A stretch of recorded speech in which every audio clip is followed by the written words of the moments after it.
Hi friends, welcome back to my channel. It's me Amna Sheikh. Well, today's lesson we are going to discuss past continuous tense.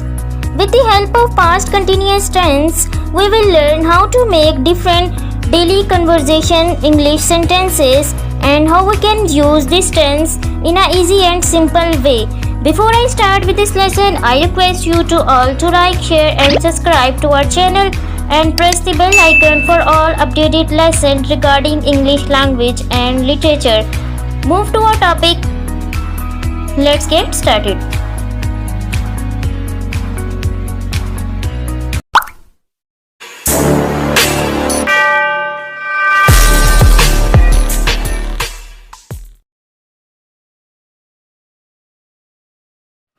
Past continuous tense. Past continuous tense को समझने के लिए अगर हम previous थोड़े से lesson की तरफ जाएं जिसमें हमने प्रेजेंट कंटिन्यूअस टेंस को डिस्कस किया था कि कोई भी ऐसा काम जो कि हमारी आंखों के सामने हो रहा होता है इसको हम प्रेजेंट कंटिन्यूअस टेंस कहते हैं। लेकिन इसी तरह सेम टू सेम जब कोई काम पास्ट में हमारे सामने हो रहा हो लेकिन वो प्रेजेंट में नहीं हो रहा, माजी में वो काम हो रहा था, इसको हम कहते हैं पास्ट कंटिन्यूअस टेंस।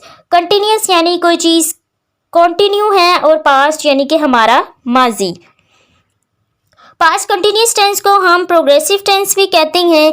इसकी कुछ एग्जांपल हम देखते हैं कि I was reading article. I was reading article यानी कि मैं आर्टिकल पढ़ रही थी। He was taking exam last month, पिछले महीने वो एग्ज़ाम दे रहा था। She was working in a factory, वो फैक्ट्री में काम कर रही थी।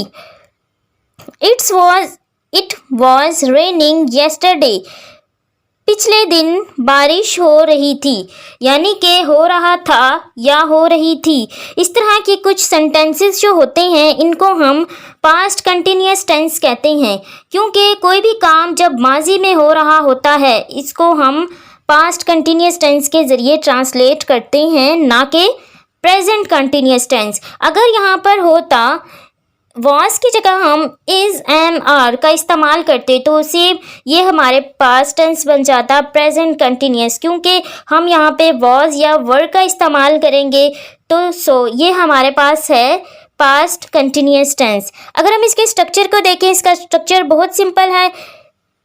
नाउन के बाद हेल्पिंग वर्ब वॉज एंड वर लगाया जाएगा। वॉज सिंगुलर या थर्ड पर्सन के साथ और वर हमारा लगेगा प्लूरल या कोई भी ऐसे दो या दो से ज़्यादा नाउन या प्रोनाउन हो।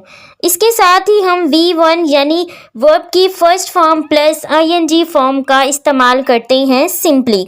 नेगेटिव बनाने के लिए हम वॉज के साथ नॉट इस्तेमाल करेंगे, जैसे I was not reading article, he was not taking exam last month, she was not working in a factory, यानी कि वो फैक्ट्री में काम नहीं कर रही थी। जब किसी सेंटेंस के एंड पे थी आ जाए या था तो वो हमारा पास्ट टेंस में काउंट किया जाता है, ना कि प्रेजेंट टेंस में। It was not raining yesterday, यानी पिछले दिन बारिश नहीं हो रही थी। You were not waiting for him yesterday. ऐसे ऐसे सेंटेंसेस नेगेटिव के तौर पे बनाए जाते हैं और जब हमने इसे इंट्रोगेटिव यानी सवालिया बनाना हो तो हम वाज और वर को स्टार्टिंग में ले आते हैं। Spoken practice. Make combined sentences past indefinite and past continuous tense। जैसे कि हमने अभी डिस्कस किया कि पास्ट सिंपल टेंस और पास्ट कंटिन्यूअस टेंस हमेशा एक दूसरे के साथ इंटरप्शन के तौर पर आते हैं। For instance I reached here, जब मैं वहाँ पहुँचा। They were playing football in a park, वो पार्क में फुटबॉल खेल रहे थे। कि जब आप मार्केट पहुँचे तो वो वहाँ से जा रहे थे। इस तरह के कुछ सेंटेंसेस होते हैं, यानी कि पास्ट सिंपल और पास्ट कंटिन्यूअस टेंस एक दूसरे के इंटरप्शन के तौर पर हमेशा बनाए जाते हैं। इनको स्पोकन प्रैक्टिस के लिए इस टेंस के साथ आप कंबाइंड सेंटेंसेस के ज़रिए लिखिए। Thanks for watching, stay motivated, have a good day.